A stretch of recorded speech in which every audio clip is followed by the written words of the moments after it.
日本妖怪大百科，震震。震震咧就一隻全身就成日喺度震下震下咁嘅妖怪，咁佢嘅外觀咧就好似一個女嘅幽靈咁樣嘅。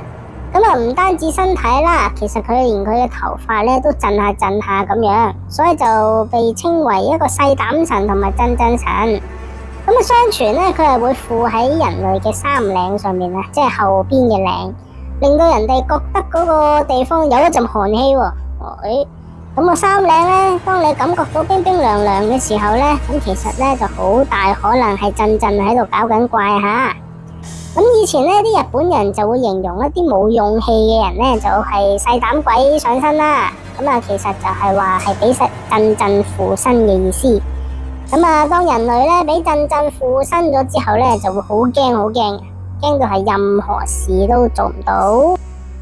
而震震嘅外貌咧，另外都會係帶住一啲怨恨啊，或者係細起爬咁嘅表情啦。咁啊，一般都冇腳嘅，又或者下半身漂浮。咁啊，經常出現嘅地方都係墓地啊、陰森嘅荒野或者黑暗洞穴等等嘅場所嘅。